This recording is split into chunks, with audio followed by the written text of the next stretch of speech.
When you go outside, the air smells fresh, and the things that nature provides for our visual aid is just so extravagant. So that's one of the benefits, of course, of going outside. Insulin then, boom, boom, boom, knocks on the door of these cells in our liver and our muscles and says, hey, I've got some stuff for you. I've got a gift for you. It's called glucose. Then the cells of the liver and the muscles will accept that, and they will store it in there in those cells as glycogen. Well, first of all, I think we need to understand what hormones are. What are they? They're not things, right? And it's going to kind of blow people's mind right there. They're kind of special chemical messengers that act maybe kind of like emails. Exactly. They're nothing more than emails.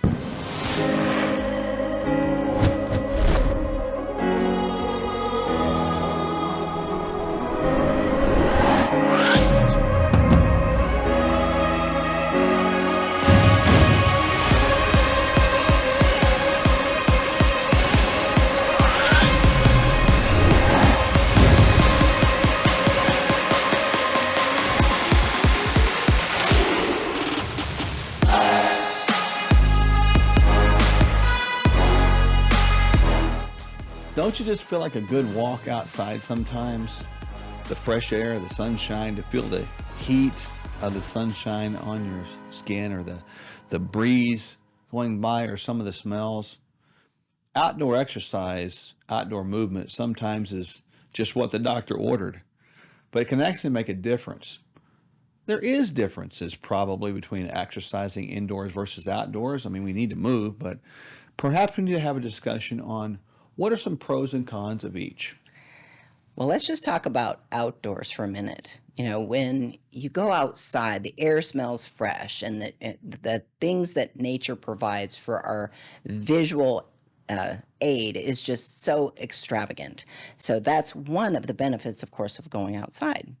Now, exercising outdoors is going to be a little bit different on your physiology than exercising indoors. It's much different on a treadmill. Those treadmills, of course, are designed to keep the force of gravity away from the joints, whereas outside, you're going to come right up against that pavement, whether you're going up a mountain, whether you're going up a hill, or whether you're just walking the streets, or, perhaps the grass is a little closer to a treadmill, but you might twist your ankle in a hole if you're walking outside. Exercising outside, of course, is going to give you a little bit more joint agility and mobility, because you're going to have to be mindful of the terrain versus the terrain on a treadmill. It's going to be constant and consistent, which that might be the best for somebody who's got an injury versus somebody who does not have an injury and can handle any kind of terrain. That's great. And I think there's a lot to unpack there, and also let us not forget that it's 3 times more polluted inside with the air. Which you would think it would be the other way around. Yeah, but it's actually outside, because it makes sense, because when you get inside a confined area, all the air is confined. Talking about everybody else exhalation of substances as well, cleanliness, etc. Outside is more open, more free, etc. So there's some benefits there. I think one of the things about outside too that probably is a question mark is the weather. Sometimes Absolutely. we don't know. What if it's raining? It's raining, you probably want to stay inside. What if it's icing? Outside where and when you can, inside when you have to, but all the time is better, of course. And so I think we need a mix of both, if possible, as best we can. Agreed. The other thing that is very unique to exercising outdoors, of course, is going to be the exposure to sunlight.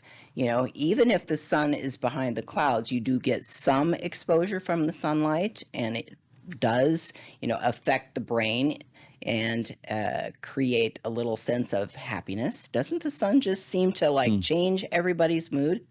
Yeah, I was telling somebody just yesterday in a consult to get outside. Get some vitamin D. Yeah, it was funny. They were going through a lot of stress and saying, I can't exercise. And I said, do you have a door? And they're like, what are you talking about? Bedroom door? I said, no, do you have an outdoor door that goes outside? Oh, yeah. I said, I want you to move from where you're sitting right now and open the door and move to a place where you can see and feel the sunshine. You're like, oh, I got it. And I was being funny.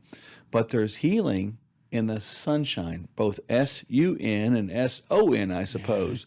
And so the sunshine is great. It actually, when you think about this too, the heat can open up those pores, not only receiving vitamin D that can hopefully help synthesize some D through the cholesterol movement in our skin, but we also get a little bit of detoxification with that too through perspiration. We open those pores up, things can come out. Pretty cool process.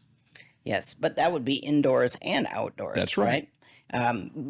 One of the things about exercising indoors, it may be advantageous for the person that has allergies or the person that is very sensitive to environmental pollutants, even though you did mention that it might be more polluted inside than outside. If an individual is very pollen allergic or grass allergic or has other environmental allergies, the indoor circumstance is going to be better for that individual. Oh, totally. I think we have to think about all these things, and I know it does cost money sometimes to have equipment.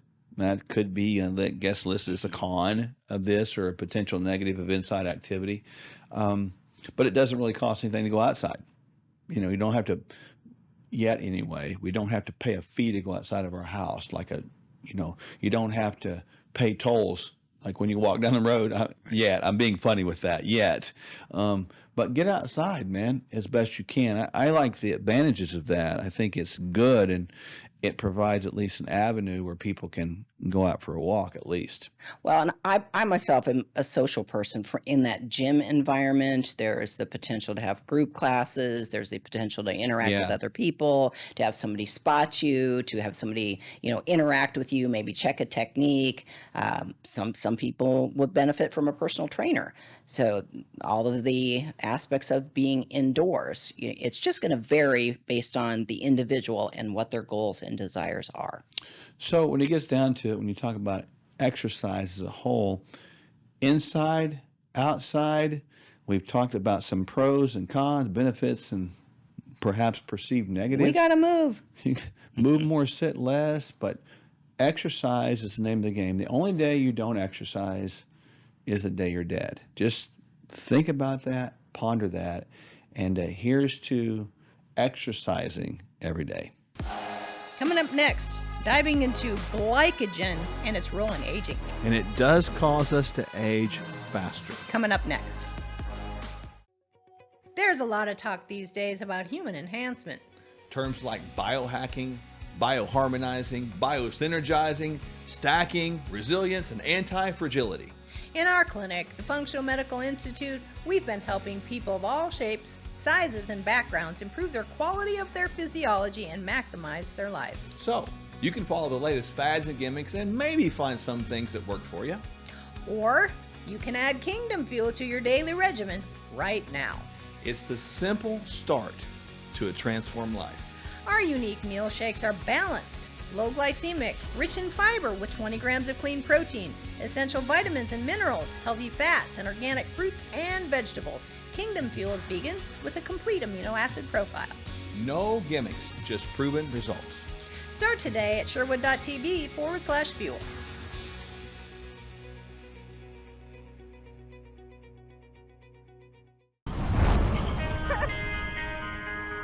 I know you are God. I can't believe I trusted you. I'm Michele. I'd love to work here. Do you have what it takes to be a champion? Yes, Master, I do.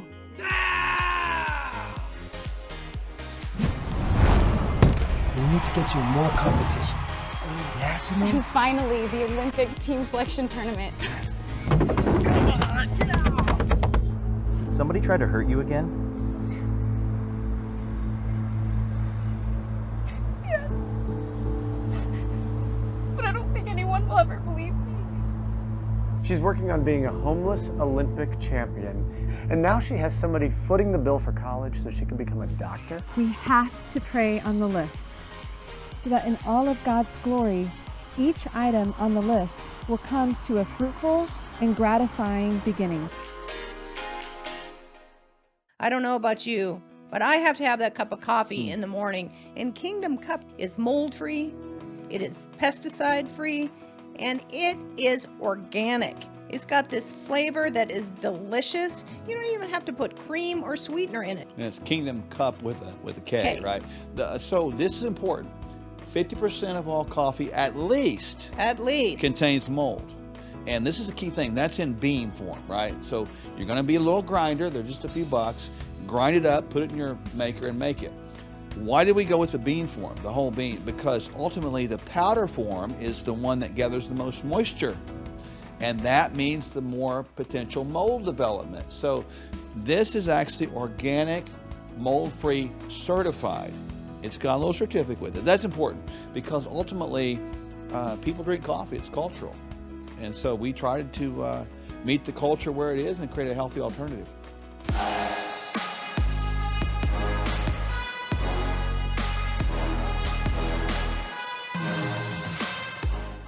We have a crisis on our hands in America today. It's called type 2 diabetes. How can we prevent it? Perhaps we need to look at this thing called glycogen aging. What perhaps is that? Well, I think even before answering that question, you mentioned the crisis that is this cardiometabolic, diabetes, dysbiotic. You know, it's a bad situation. This type 2 diabetes, it really shouldn't exist. And not in one single person on planet Earth. That's how I feel about it. And unfortunately, we're not dealing with it. I look at these societies that collect a whole bunch of money for type 2, not type 1, type 2 diabetes research. And I think, what a waste of time when you can fix that, you can avoid that 100% of the time. But one of the things that's a lead into that is this idea of glycogen aging. Well, okay, so here's how it works. So when we consume these macronutrients, which are proteins, carbs, and fats, macro meaning big, and we know that in the macronutrients, there's something called micronutrients, which are the vitamins, minerals, amino acids, fatty acids. But proteins and carbohydrates can convert to something called glucose, which glucose, when it gets to the blood, it sort of is sensed by the pancreas to say, hey, I need to do something with you because blood sugar, if it gets too high, will kill you. So the pancreas makes this hormone called insulin that sort of grabs on to the glucose and escorts it to the cell. Insulin then boom, boom, boom, knocks on the door of these cells in our liver and our muscles and says, hey, I've got some stuff for you. I've got a gift for you. It's called glucose. Then the cells of the liver and the muscles will accept that, and they will store it in there in those cells as glycogen. And then we use that with physical activity, exertion, etc. So we fill these glycogen stores up and we use them. But when we're talking about glycogen aging, we're talking about these tanks that have never been emptied. They just keep getting bigger and bigger and bigger. It's almost like having these oil tanks that just keep getting more and more and more, and we never use it. It's potential energy that's continued to be stored, and it's good. But guess what? Over time, it's called increasing fat tissue. And then over time, it's called insulin resistance. Over time, it's called type 2 diabetes. So that's the aging process of this whole idea that we refer to as glycogen aging. Well, and when we have accelerated glycogen aging, we see things in the blood like an increase in hemoglobin A1C. And we also know that excessive amounts of sugars are what's called age glycosylated end products, short for age, age glycosylated end products. That's this excess amount of glycogen, which accelerates aging. It tears down every single solitary cell in the body. And even the glycocalyx, it has damaging effects on the glycocalyx, which is like the little furry lining on the inside of the endothelium on the vessels in our system. So if heart disease is the number one cause of issues in the States today, and we know that sugars are at the root of the problem, we've got to get ahead of the problem. Well, you said some big old words there that I think people need to understand. Glycocalyx, endothelium. Why? So the endothelium is on the inside of your arteries. And let's look at that. It does more than this, but let's look at this as a more or less a protective barrier to prevent stuff from getting stuck in your arterial wall, the plaque buildup process. The glycocalyx sits on top of the endothelium, and it sort of actually protects furry lining. it, right? So I look at the glycocalyx as sort of a lawn, and then I look at the endothelium as sort of the dirt. When you're eating a lot of high sugars like we just talked about, you are taking off the grass, you're cutting down into the dirt. And the more times you mow your grass that low and mow the grass, you can mow it where it won't grow anymore. You just kill it. And that's what happens. That's the buildup of this plaque process that begins. So heart disease, over 600,000 people die every year of heart disease. And that has been that's the number one killer. Not changing. For 50 years. Now look at that. I'm thinking, why aren't we getting this? And you nailed it right there. It's because we don't deal with the root cause anymore. And the aging process, you mentioned these age glycosylated end products. They activate what's called the receptors of the age glycosylated end products. So we have the age, glycosylated age creates the receptor, rage. So age creates rage, and then that's what we get this aging process. Well, oftentimes people eat because they just eat and they can't stop. When we run genetics, we find out that some people have what's called the MC4R gene. I call it the death by buffet gene, melanocortin 4 receptor, or they have a weakness in TCF7L2, so they can't make these GLP-1 analogs. And that has become a revolutionary thing that we're seeing in medicine today, and even in our clinic with the semaglutides or the Ozempics. We're seeing, people finally get their eating behaviors under control. And the lab work is absolutely changing before our very eyes. People that have struggled for years with lipid abnormalities, inflammatory components in their inflammation section, abnormal hemoglobin A1Cs and insulin resistance scores, with the use of these GLP-1s has really helped change that whole cellular glycogen process. And we're starting to get ahead of this type 2 diabetes crisis. Well, finally, and we need to, because it's a crisis. Here's the thing. Some of these semaglutides of the world, we're really good at using those things. They do work. But you have to change the diet. You have to change the incoming onslaught. If you don't do that, you're missing the boat. You're missing the window. So changing the diet will change the aging process of this thing called glycogen aging. And, you can really actually see a reversal of your biological aging process. Hormones can wreak havoc on your system. We're going to talk about natural ways to balance them. And how to optimize these chemical messengers. Our flagship product is called Kingdom Fuel. Tell us a little bit about Kingdom Fuel and why it's so good. We saw people struggling with the idea and concept of it's too expensive to eat healthy. So we thought, okay, that's the problem. Let's find a solution. So we found a solution for $5 or under per meal. And that represented the birth of the idea of Kingdom Fuel. So Kingdom Fuel is organic pea protein. It's got greens and reds in it. So this is the phytonutrients from green plants and red plants that we all talk about. Eat your vegetables, right? It's also got vitamins and minerals in it. So it's got a complete complex of that. And it's got also soluble and insoluble fiber, which the difference between the two is profound. Soluble actually gathers moisture and makes you full. And the insoluble goes through the system and grabs things like damaged particles. The body runs on nutrients. It doesn't run on medication. And Kingdom Fuel is a complete multivitamin and mineral.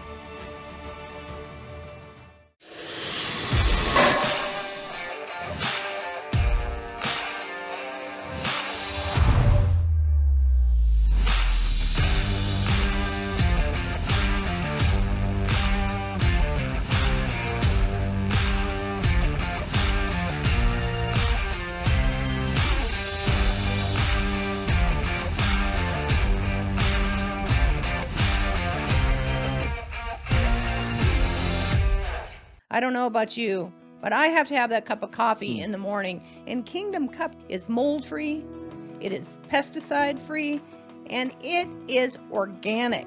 It's got this flavor that is delicious. You don't even have to put cream or sweetener in it. And it's Kingdom Cup with a K, right? So this is important. 50% of all coffee at least contains mold. And this is a key thing, that's in bean form, right? So you're gonna be a little grinder, they're just a few bucks, grind it up, put it in your maker and make it. Why did we go with the bean form, the whole bean? Because ultimately the powder form is the one that gathers the most moisture. And that means the more potential mold development. So this is actually organic, mold-free, certified. It's got a little certificate with it. That's important because ultimately people drink coffee, it's cultural. And so we tried to meet the culture where it is and create a healthy alternative.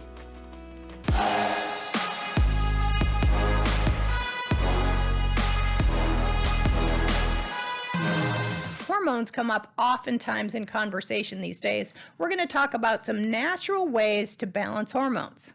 Well, first of all, I think we need to understand what hormones are. What are they? They're not things, right? And it's going to kind of blow people's mind right They're there. kind of special chemical messengers that act maybe kind of like emails. Exactly. They're nothing more than emails. I think we need to think about that. When I send an email to someone in our organization, typically they know where it's from and there's some kind of information or instructions given. Then the person receives that and internalizes it and then responds to that, right? In our body, the majority of our hormones originate from the pituitary gland in our brain. So think about the brain as like the CEO. And the brain sends emails, these chemical signals around the system, these hormones, to communicate, in this business analogy, to the different divisions or different organ systems or different cells. And if the emails don't get sent appropriately, the cells don't know what to do, the organ systems don't know what to do, so communication is disrupted in this analogy, the corporation or the organism. So when we talk about, restoring or balancing or optimizing hormone, we're talking about really restoring the body's communication processes. I like that. It's kind of like the brain is the thermostat and it's responding to the ups and the downs, the need in the system, and it's taking them up and down depending upon the signal that the brain is sending, the email.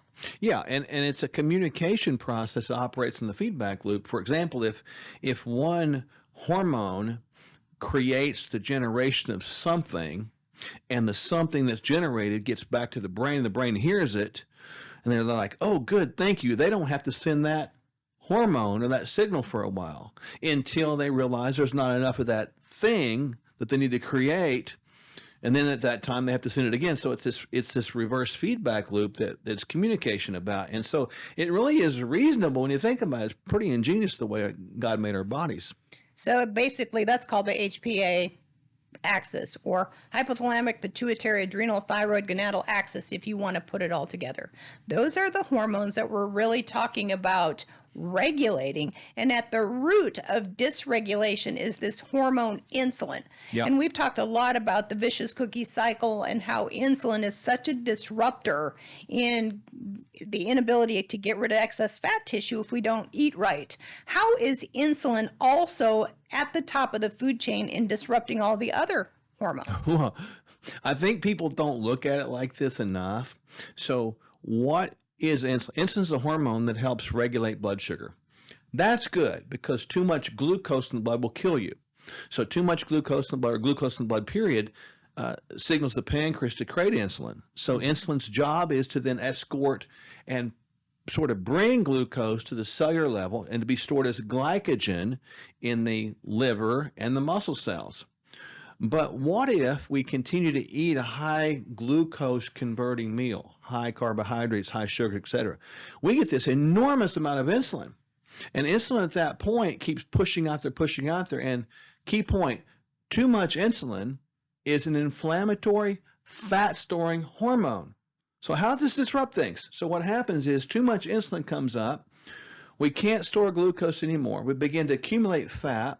The fat increases enough, creating more hormones to the brain to say, hey, wait a minute, we've got too much fuel here, and the brain can't hold that, and that can affect your thyroid. Your thyroid can affect your adrenals affect your sex hormones. So it all goes back to this idea of chronic elevated insulin that can really disrupt the whole process. So at the root, we have to look at nutrition as the foundation of regulating or balancing hormones. That's right. And remember, hormones, we need amino acids for those things. That's what hormones are made of. So if you have bad digestion, or don't consume enough protein or don't get protein broken down appropriately, there you go. There's another way to disrupt hormones. Also, we see that when hormones decline, especially male and female sex hormones, cholesterol will rise, and we can see that in the blood.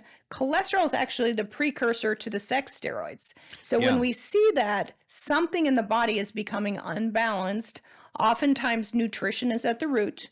We're undernourished, overtoxic, and overstressed. Well, going back to what we talked about, if chronic insulin elevation drives fat storage, well, that also drives internal stress, which drives the stress hormone cortisol, which is made from cholesterol. So we see cholesterol come up. But typically the knee-jerk reaction at that point, if you see LDL cholesterol come up, is to take something to knock it back down, like a statin drug. Not that that's good or bad, but that's not good just upon that alone, because if you take down the amount of cholesterol made, then you're further disrupting it because you can't even create a necessity to create cortisol and or your sex steroid hormones. Yeah, so going back to the root is nutrition can be at the root of abnormal hormone production. If the body is junked up, the receptors are junked up with the standard American diet and insulin is too high, we cannot see hormones effectively. So just giving hormones aren't going to be the key. It's going to be cleaning up the system, giving it the right nutrition, giving it the right amino acids. What about exercise? Well, exercise matters, sleep matters, it all matters. And remember that hormones are not the panacea, the cure-all of everything, but they really work into this little pie part of the whole symbiotic relationship we have with our body function to make us work well. We need hormones. They need to be balanced. They need to be restored. But don't just look at them in isolation. They are interdependent with everything we do, including diet, as we laid out today. So make sure you put all this together. I encourage you to listen to this particular segment over and over again, because it will help unwind some mysteries on perhaps why hormones have or haven't worked for you. Can a shake transform your life? Well, if it helps you invest in your health on a daily basis, the answer is yes. Consistency is key, and there's not a better, simpler way to begin your change. That's why we offer a bunch of helpful bonuses when you subscribe to Kingdom Fuel. Kingdom Fuel is our complete nutritional meal shake. It's the simple start to a transformed life. We'll auto-ship every month so you don't run out. You'll receive 2 free shaker cups, free access to our video courses, and a monthly call with us filled with practical inspiration. Just see the link below or on your screen and subscribe today.